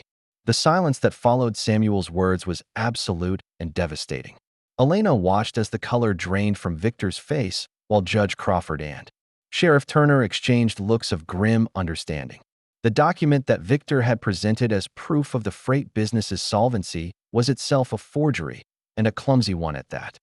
Furthermore, Samuel continued, his voice gaining momentum as he pressed his advantage, I find it curious that you've suddenly discovered these records after remaining silent during the entire probate process. If you truly believe the estate was being mishandled, why didn't you present this evidence months ago? Victor's composure was cracking visibly, his carefully constructed facade beginning to crumble under the weight of his own deception. I was dealing with my own grief, he said weakly. Carlos was my oldest friend, and I wasn't thinking clearly about business matters. Or perhaps, Samuel suggested with devastating calm, you were busy covering your tracks after embezzling from the partnership and needed time to manufacture evidence that would shift blame away from yourself. Elena felt a surge of admiration for her husband's tactical brilliance. In the space of a few minutes, he had not only destroyed Victor's accusations but had turned the tables completely, making Victor himself the subject of suspicion. Judge Crawford was examining the forged document with the expert eye of a man who had seen his share of fraudulent papers. Mr. Blackwood, I'm going to need you to explain how you came into possession of documents that reference a company that no longer existed at the time they were supposedly created. Victor's attempt to bluster his way through the contradiction was painful to watch. There must be some mistake. Perhaps the dates are wrong, or maybe it was a different mining consortium. There is no mistake, Samuel said, rising to his full imposing height. And there was no other mining consortium operating in this territory at that time. What there was, Mr. Blackwood, was a man who saw an opportunity to steal from his sick partner and blamed the resulting financial problems on poor management. Sheriff Turner was already reaching for the handcuffs on his belt, his expression grim with the realization that he was witnessing the unraveling of a carefully planned fraud. Victor Blackwood, you're under arrest for suspicion of embezzlement, forgery, and fraud. Elena watched with a mixture of satisfaction and pity as Victor was led away in chains, his grand scheme collapsing around him like a house of cards in a desert wind. The man who had tried to steal her future had instead destroyed his own, undone by his own greed and the superior intelligence of the husband she was still learning to appreciate. Judge Crawford remained behind after the others departed, his expression sheepish as he addressed Samuel and Elena. Mr. Harrison, Mrs. Harrison, I owe you both an apology. I should have investigated Blackwood's claims more thoroughly before allowing this matter to proceed. Samuel's response was gracious, but firm. Judge, a man in your position has to take seriously any allegations of fraud, regardless of their source. But I trust this experience will remind you to verify evidence before acting on it. After the judge's departure, Elena found herself alone with Samuel in the parlor that had just witnessed the destruction of Victor Blackwood's ambitions. The afternoon sun slanted through the tall windows, casting golden light across the scattered papers that told the story of one man's greed and another man's justice.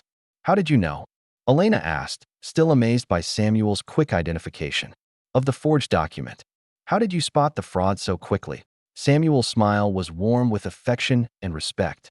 Because I make it my business to know everything that affects my interests in this territory. The Territorial Mining Consortium was one of my investments, and I was personally involved in its dissolution. The moment Blackwood presented that document, I knew he had overplayed his hand. Elena felt a deep appreciation for the thoroughness with which Samuel approached his business affairs, understanding that his success was built not just on wealth and intimidation, but on meticulous attention to detail and comprehensive knowledge of his environment. What will happen to Victor now? She asked, surprised to find that she felt more pity than anger for the man who had tried to destroy her new life.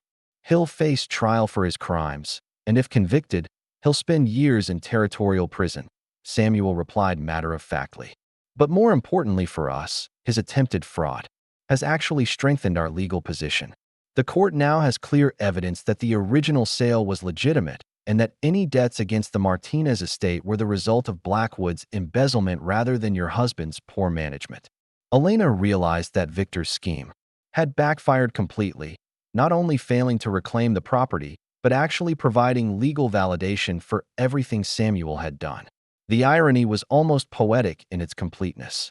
As the days passed, Elena found herself settling into the rhythm of life as Samuel Harrison's wife with surprising ease. Their relationship continued to deepen, built on a foundation of mutual respect and genuine affection that grew stronger with each shared conversation and collaborative decision. Samuel consulted her on all matters affecting the ranch, treating her as a true partner rather than a decorative appendage to his success. The development plans they had discussed began to take concrete form as Samuel hired surveyors and engineers to map out the proposed town site. Elena found herself serving as a liaison between Samuel's grand vision and the practical concerns of the existing community, helping to bridge the gap between ambitious dreams and human realities. Their personal relationship evolved with the same careful attention to consent and mutual comfort that had characterized their wedding night. Samuel never pressed for physical intimacy beyond what Elena was ready to give, but neither did he hide his growing affection for the intelligent, spirited woman he had married. Elena found herself increasingly drawn to her husband's combination of strength and gentleness, his ability to be both protector and partner. The promise Samuel had made on their wedding day began to manifest in ways Elena had never expected.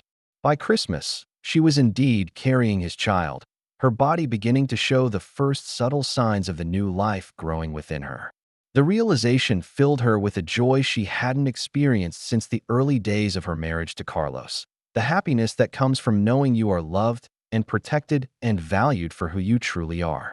On Christmas Eve, exactly 1 year after their first meeting, Elena and Samuel stood together on the front porch of their home, watching the sun set over the vast expanse of land they now shared. In the distance, the construction of their new town was already beginning, with the first buildings taking shape against the desert horizon. Do you ever regret it? Samuel asked, his massive arm encircling Elena's expanding waist with tender care. Marrying a stranger for practical reasons, instead of waiting for love to find you again. Elena leaned into her husband's warmth, her hand resting over his where it lay protectively across their unborn child. Love did find me again, she said softly. It just came disguised as practical necessity and presented itself in the form of a giant cowboy who promised me I'd be heavy with his child by Christmas. Samuel's laughter rumbled through his chest, a sound of pure contentment that carried across the peaceful evening air. Best promise I ever made, he murmured against her hair. Best promise I ever kept. As the first stars appeared in the vast Arizona sky, Elena reflected on the remarkable journey that had brought her to this moment. She had lost everything she thought mattered, only to discover that what truly mattered had been waiting for her in the form of a man whose love proved stronger than circumstance, whose protection proved more valuable than pride, and whose vision for their future proved large enough to encompass dreams she had never dared to dream. The desert wind carried the scent of sage and possibility, of rain that would eventually come and growth that would eventually flourish. Elena Harrison stood in the circle of her husband's arms, heavy with his child as he had promised, and knew that she had found something more precious than security or comfort or even love. She had found her place in the world, her purpose in life, and her home in the heart of a man who had seen her true worth when she had forgotten it herself. The giant cowboy had kept his promise, and in doing so, he had given Elena Harrison a gift more valuable than all the gold in California or all the cattle in Texas. He had given her a future worth living and a love worth keeping, wrapped in the strong arms of a man who understood that the best families are built not on accidents of birth, but on deliberate choices to cherish and protect what matters most. As Christmas dawned over the Arizona territory, Elena knew that she had received the greatest gift of all, a second chance at happiness with a man whose promises were as solid as the mountains that surrounded their home and as enduring as the love that would carry them through whatever challenges the future might bring. The spring of 1886 brought changes to the Arizona territory that would reshape the landscape for generations to come. Elena Harrison stood at the window of her new study, watching surveyors and construction crews transform the empty desert into the foundation of what would become new prosperity, the town Samuel had envisioned during their early conversations about legacy and partnership. Her hand rested protectively over her rounded belly, where their child grew with each passing day, a living testament to the promise her husband had made on that fateful evening when desperation had transformed into hope. The morning sun cast long shadows across the valley where dozens of workers labored to bring Samuel's ambitious plans to fruition. The first permanent buildings were already taking shape. A school that would rival anything in Phoenix, a church with soaring bell tower that could be seen for miles, and a general store complex that would serve families from across the territory.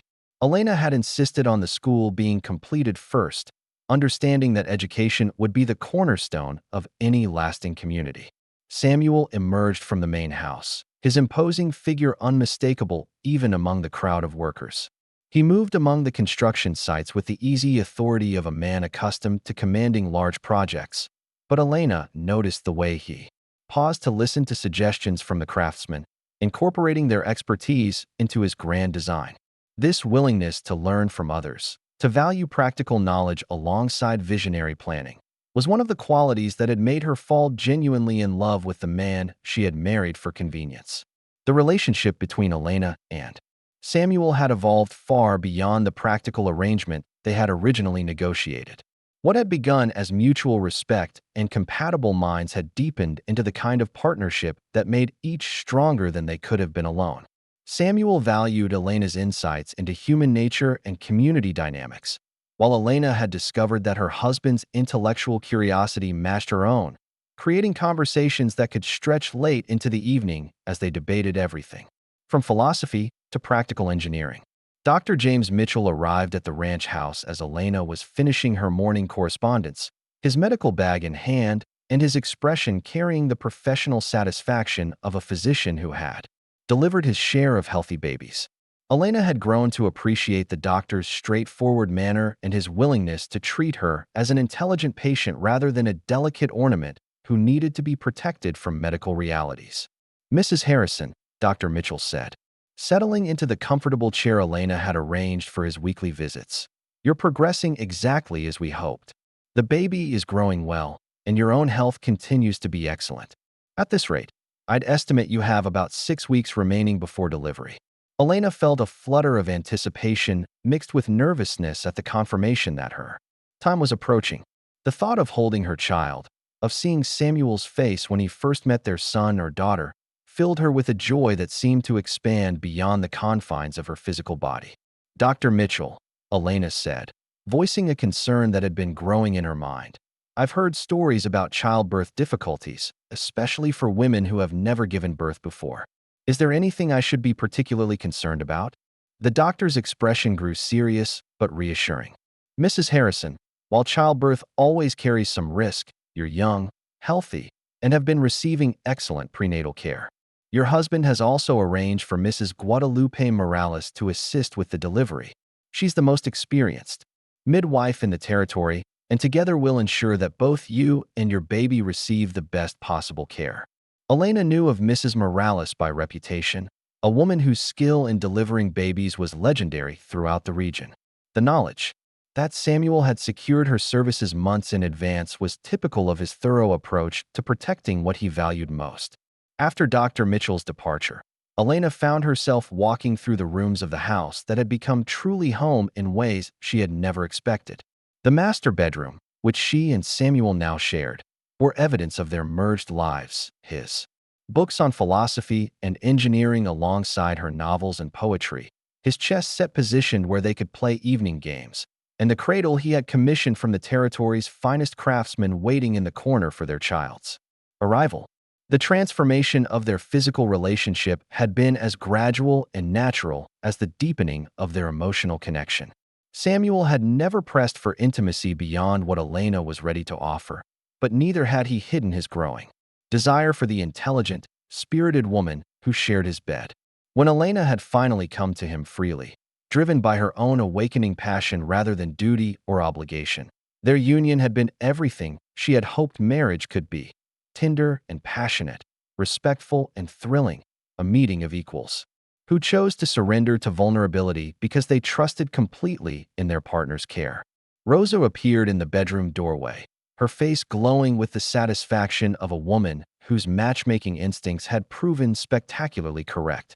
The housekeeper had watched Elena and Samuel's relationship develop with the pride of someone who had recognized the potential for love even when the participants themselves had seen only practical necessity. "Senora Elena," Rosa said, her voice warm with affection, "Mr. Samuel asked me to tell you that the delegation from Tucson has arrived early. They're waiting in the front parlor, and he would very much appreciate your presence during the meeting." Elena felt a surge of pleasure at Samuel's request for her participation in what she knew was an important business discussion. The delegation from Tucson represented potential investors in their town development project, wealthy men whose financial backing could accelerate the construction timeline significantly. Samuel had made it clear that he valued Elena's ability to read people and assess character, skills that complemented his own expertise in financial planning and project management. The men waiting in the parlor represented the territorial elite: bankers, railroad investors, and cattle barons whose decisions shaped the economic future of the region. Elena recognized several faces from social gatherings, men who had known her as Carlos Martinez's widow but were now meeting her as Samuel Harrison's wife and business partner. The transformation in their attitudes toward her was subtle but unmistakable, reflecting the respect that came with being associated with Samuel's success and reputation. "Gentlemen," Samuel said, rising as Elena entered the room, "I believe you all know my wife, Elena. She's been instrumental in planning the community aspects of our development project." Elena took her place beside Samuel, noting how naturally he included her in the business discussion and how the other men accepted her presence without question. This was a far cry from her first marriage, where Carlos had never considered consulting her about business matters beyond the household accounts. The presentation Samuel made to the investors was masterful, combining detailed financial projections with compelling vision for the future. He described a community that would attract families from across the territory and beyond, offering educational opportunities, cultural amenities, and economic prosperity in a setting that celebrated both frontier independence and civilized refinement. "The key to success," Samuel explained, indicating detailed maps and architectural drawings, "is understanding that people don't just want economic opportunity. They want to be part of something larger than themselves, to build something that will outlast their individual lives." Elena watched the investors' faces as Samuel spoke, noting the growing excitement in their expressions as they grasped the scope of his vision. These were practical men who understood risk and reward, but they were also pioneers who had built their own fortunes by recognizing opportunities that others missed. When one of the investors questioned the wisdom of building such an ambitious community in what was still largely wilderness, Elena found herself speaking before she had consciously decided to contribute to the discussion. "Mr. Patterson," she said, addressing the banker who had raised the concern, "5 years ago, Copper Canyon was nothing more than a water hole and a trading post.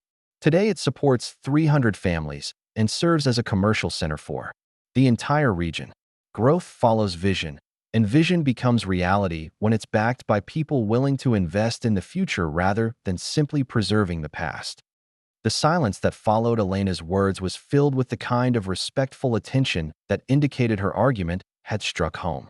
Samuel's smile was warm with pride and affection, and Elena realized that she had just demonstrated the partnership dynamic that made their marriage so much more than either of them could have achieved alone. The negotiations that followed were complex and sometimes heated, but by afternoon's end, Samuel had secured commitments for the additional funding that would allow their town development to proceed ahead of schedule. Elena had contributed insights about community planning and family needs that had clearly influenced the investor's decision to participate in the project. That evening, as Elena and Samuel sat together on their front porch watching the sunset paint the desert in shades of gold and crimson, Elena reflected on how completely her life had changed since that desperate day when she had faced eviction and destitution. The woman who had once felt powerless and insignificant was now helping to plan a community that would serve hundreds of families for generations to come. "Samuel," Elena said, her hand resting on her rounded belly where their child moved restlessly. "When you made that promise about me being heavy with your child by Christmas, did you have any idea how much our lives would change?" Samuel's arm tightened around her shoulders, his massive hand covering hers where it lay over their unborn baby. "I knew I wanted to build something lasting with someone who understood that true wealth isn't measured in dollars, but in the lives you touch and the legacy you leave behind. What I didn't expect was to find a partner who would challenge me to be better than I ever thought possible." Elena leaned into her husband's warmth, marveling at how the practical arrangement they had negotiated had transformed into the kind of love story that balladeers would sing about for decades to come. The giant cowboy who had rescued her from desperation had become the center of her world, the father of her child, and the architect of dreams she had never dared to imagine. The first stars were appearing in the vast Arizona sky when Elena felt the sharp, unmistakable pain that announced the beginning of her labor. Samuel's reaction was immediate and decisive, his frontier calm taking over as he sent Tommy Rodriguez racing for Dr. Mitchell and Mrs. Morales while he helped Elena into the house and began preparing for the hours ahead. The labor progressed through the night with the steady intensity that Dr. Mitchell assured them was perfectly normal for a first birth. Samuel remained at Elena's side throughout, his massive presence a source of strength and comfort as she worked to bring their child into the world. Mrs. Morales proved to be everything her reputation promised, guiding Elena through each stage of labor with the calm expertise of a woman who had delivered hundreds of babies. As dawn broke over the desert, painting the sky in shades of rose and gold, Elena Harrison gave birth to a son whose first cry announced to the world that the next generation of the Harrison legacy had arrived. Samuel's face, when Dr. Mitchell placed the baby in his enormous hands, reflected wonder and joy so profound that Elena felt tears streaming down her cheeks at the beauty of witnessing such complete transformation. "He's perfect," Samuel whispered, his voice thick with emotion as he studied the tiny features of his son. "Elena, he's absolutely perfect." Elena reached up to touch her husband's face, seeing in his eyes the same overwhelming love and protective fierceness that she felt coursing through her own veins. This child would never know poverty or abandonment, would never face the world alone or undefended. He would grow up secure in the knowledge that he was wanted, valued, and cherished by parents who had chosen to build their family deliberately and with infinite care. In the weeks that followed their son's birth, Elena discovered that motherhood suited her as naturally as partnership had suited her marriage. Samuel proved to be a devoted father whose gentleness with their tiny son provided daily evidence of the tender heart that beat beneath his intimidating exterior. The baby, whom they named Carlos Samuel Harrison in honor of both Elena's first husband and Samuel's vision for their future, thrived under the attention of parents who understood that love was the foundation upon which all other successes were built. The town of New Prosperity continued to grow throughout the summer, attracting families from across the territory who were drawn by Samuel's vision of a community that celebrated both individual achievement and collective prosperity. Elena found herself serving as an unofficial welcome committee for new arrivals, helping families settle into their new homes and connecting them with the resources they needed to build successful lives. The school opened in September with Elena serving on the board of directors, a position that allowed her to influence the educational philosophy that would shape the next generation of territorial citizens. Samuel's insistence that the school offer the same quality of education available in the eastern cities was revolutionary for a frontier community, but Elena understood that education was the key to ensuring that their son and his contemporaries would have choices their parents had never imagined. By Christmas of 1886, exactly 2 years after Elena and Samuel's first meeting, New Prosperity boasted a population of nearly 200 families, with more arriving each week. The community had become exactly what Samuel had envisioned, a place where frontier independence and civilized refinement coexisted, where families could build prosperous lives without sacrificing their values or their dreams. Elena stood in the parlor of their home, now expanded to accommodate their growing family and Samuel's increasing responsibilities as the community's unofficial leader. Baby Carlos slept peacefully in his father's arms while Samuel read aloud from a collection of poetry, his deep voice transforming the written words into music that filled the warm room with contentment. The Christmas tree that dominated one corner of the parlor was decorated with ornaments that told the story of their life together. A tiny silver cradle to commemorate Carlos's birth, a golden star that represented their shared dreams for the future, and a simple wooden cross that Samuel had carved himself as a reminder that their greatest blessings often came disguised as desperate circumstances. "Elena," Samuel said, looking up from the book to meet her gaze, "do you remember what I told you that first night about wanting a wife who would challenge me and celebrate with me?" Elena smiled, remembering the conversation that had persuaded her to take the greatest risk of her life. "I remember thinking you were either the most honest man I'd ever met or completely insane for proposing marriage to a woman you'd known for an hour."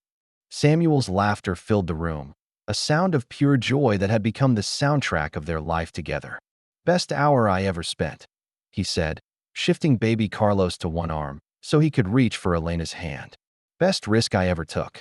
Elena settled beside her husband and son, her heart full to overflowing with gratitude for the journey that had brought her to this moment. The desperate widow who had once faced an uncertain future alone had become the wife and mother and community leader she had never dreamed possible. The giant cowboy who had promised she would be heavy with his child by Christmas had given her something far more valuable than security or prosperity. He had given her a life worth living, a love worth keeping, and a legacy worth building.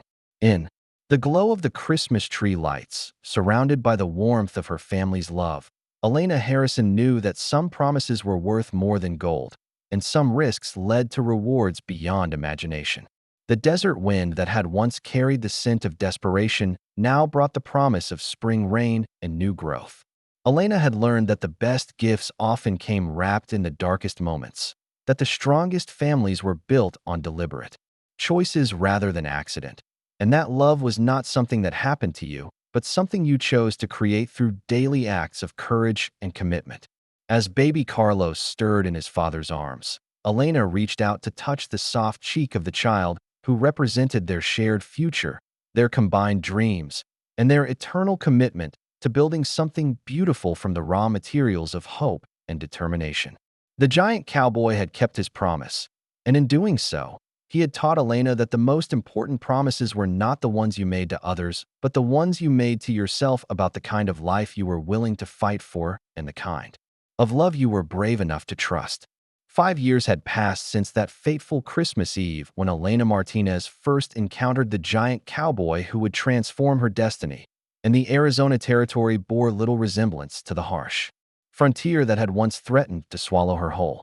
New Prosperity had grown from Samuel's ambitious vision into a thriving community of over 800 souls, complete with a railroad depot, a proper hospital, and the finest school between Phoenix and Tucson. Elena Harrison stood in the bell tower of the community church she had helped design, watching the afternoon sun cast golden light across streets that bustled with the energy of families building permanent homes rather than temporary shelters. The view from the tower encompassed everything she and Samuel had created together. Tree-lined avenues where children played safely under the watchful eyes of neighbors who had become extended family. commercial districts where businesses thrived, under the protection of fair laws and honest governance, and residential areas where houses built to last generations replaced the temporary structures that had once defined frontier life. This was more than a town, it was a testament to what could be accomplished when vision met determination and love provided the foundation for everything else. Elena's own family had grown along with the community they had founded. 5-year-old Carlos Samuel Harrison was now joined by 3-year-old Margaret Elena and 18-month-old Robert Miguel, each child bearing names that honored both sides of their heritage while looking forward to futures bright with possibility. The children had inherited their father's intelligence and their mother's spirited independence, creating a household that rang with laughter, debate, and the constant activity of young minds exploring their expanding world. Samuel himself had evolved from the solitary rancher who had rescued Elena from desperation into a territorial statesman whose influence extended far beyond their immediate region. He served on the territorial legislature, advised the governor on matters of economic development, and had been approached by national political parties about representing Arizona's interests when statehood eventually arrived. Yet despite these expanding responsibilities, he remained fundamentally the same man who had offered partnership to a desperate widow, thoughtful, protective, and utterly devoted to the family they had built together. The church bell began to toll, calling the community to witness the dedication of the new wing that would house the territorial's first public library. Elena descended from the tower to find Samuel waiting at the base of the stairs, their youngest son balanced easily in his massive arms, while Carlos and Margaret darted between the pews with the boundless energy of children who knew they were safe and loved. "Mrs. Harrison," Samuel said formally, though his eyes twinkled with the private humor they had developed over years of public appearances. "Are you ready to address your adoring public?" Elena laughed, smoothing her burgundy dress and checking that her hat was properly positioned. The woman who had once trembled at the thought of facing community judgment now stood as one of the territory's most respected advocates for education and women's rights. Her opinions sought by newspapers from San Francisco to Denver. "Mr. Harrison," she replied with matching formality, "I believe I can manage to string together a few coherent sentences about the importance of literacy and learning." The dedication ceremony drew attendees from across the territory, including territorial officials, newspaper correspondents, and representatives from universities who had come to study the educational innovations New Prosperity had pioneered. Elena's speech about the transformative power of education drew enthusiastic applause, but it was Samuel's introduction of her that brought tears to many eyes. "Ladies and gentlemen," Samuel had said, his deep voice carrying easily across the packed church, "you see before you living proof that greatness often comes disguised as ordinary circumstances." 5 years ago, Elena Harrison was a widow facing impossible choices with courage and dignity. Today, she stands as an example of what women can accomplish when society has the wisdom to value their contributions rather than limiting their opportunities. After the ceremony, Elena and Samuel walked home through streets lit by the electric lamps that had been one of New Prosperity's most celebrated innovations. The children skipped ahead, their voices bright with excitement about the stories they would soon be able to read in their new library.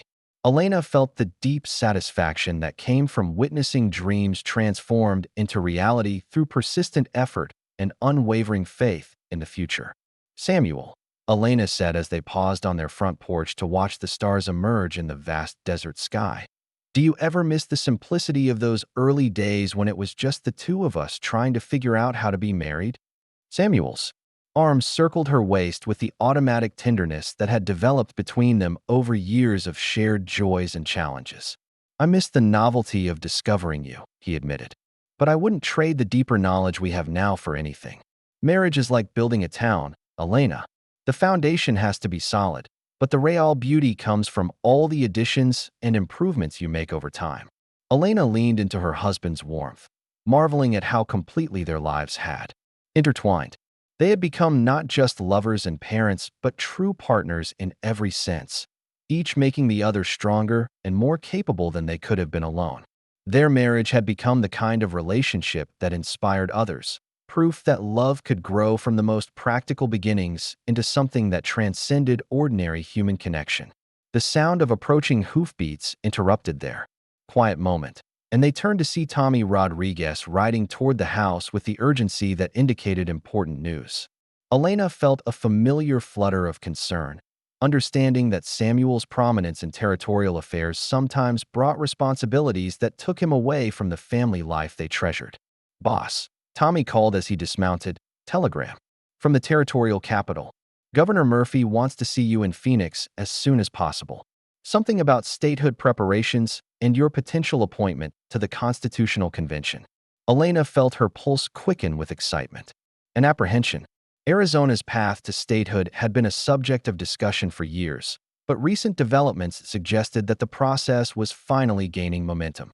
Samuel's involvement in drafting a state constitution would be a tremendous honor, but it would also require extended absences from New Prosperity during crucial periods. "When does he want me there?" Samuel asked, his mind already shifting into the analytical mode he employed when facing complex decisions. "Week after next, according to the telegram. He's calling together the territorial's most influential leaders to discuss the framework for statehood negotiations with Congress." Elena watched her husband's face as he processed the implications of the governor's summons. She could see the excitement in his eyes at the prospect of helping to create the legal foundation for Arizona's future, but she could also see his reluctance to leave his family and community during a time when both needed his attention. "You have to go," Elena said quietly, understanding that some opportunities came with obligations that transcended personal preferences. "This is exactly the kind of responsibility you've been preparing for your entire adult life." Samuel turned to study her face in the moonlight, searching for any sign of resentment or fear about his potential absence.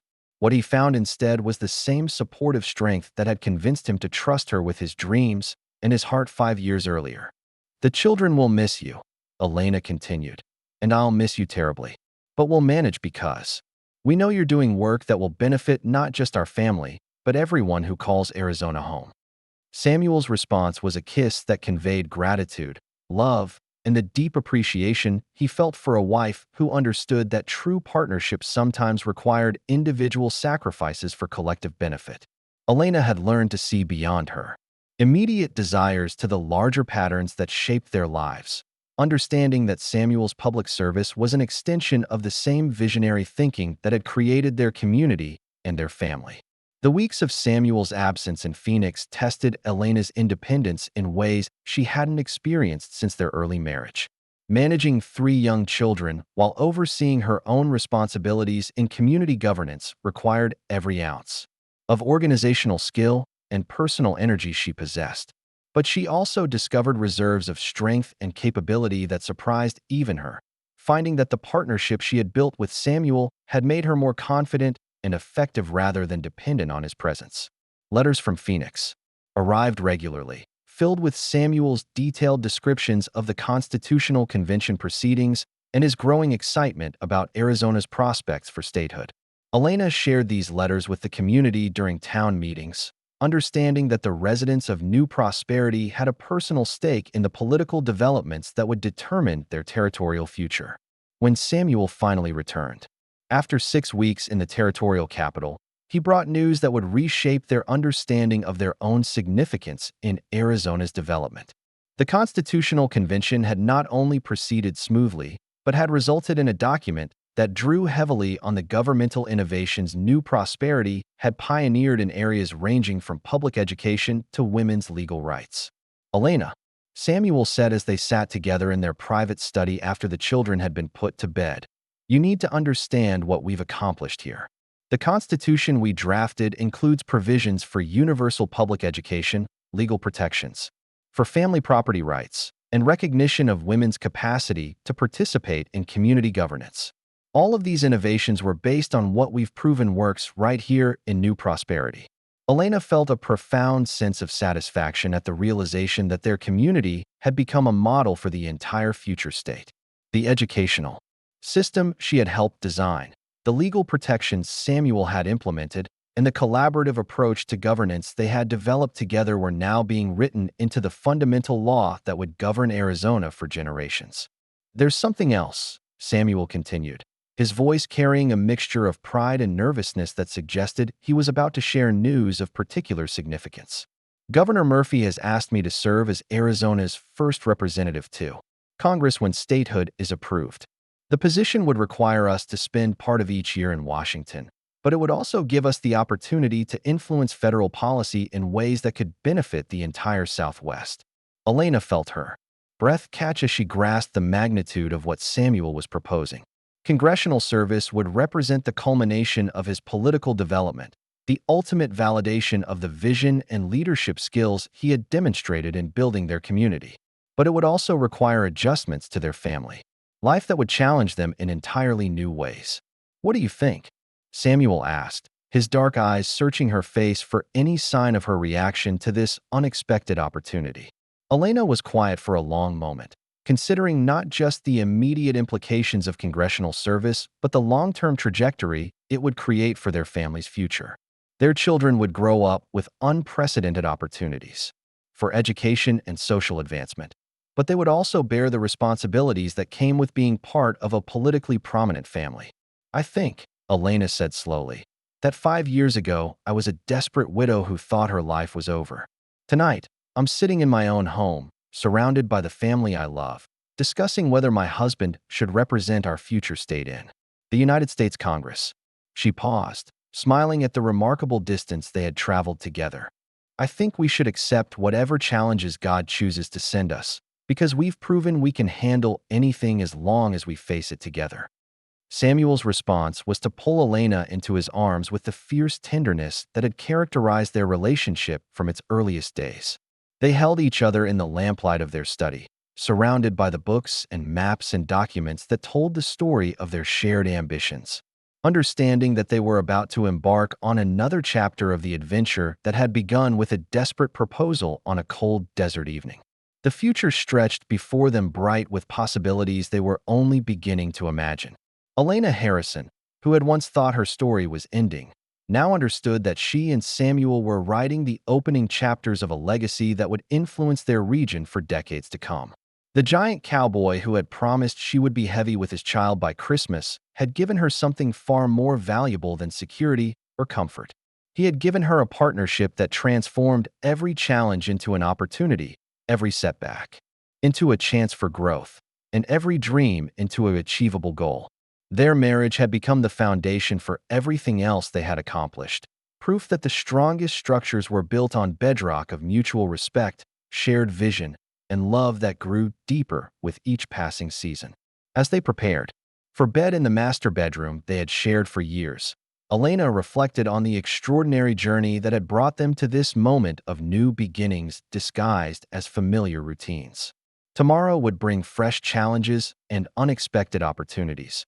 But tonight she was content to be exactly where she belonged, in the arms of the man who had seen her true worth when she had forgotten it herself, building a future worthy of the love they had chosen to nurture into something magnificent. The desert wind that had once carried the scent of desperation now brought promises of rain and growth and endless possibility. Elena Harrison drifted toward sleep knowing that the best adventures were not the ones that happened to you, but the ones you created through courage, commitment, and the willingness to believe that ordinary people could accomplish extraordinary things when they dared to dream beyond the boundaries of what seemed possible. Up next, you've got 2 more standout stories right on your screen. If this one hit the mark, you won't want to pass these up. Just click and check them out.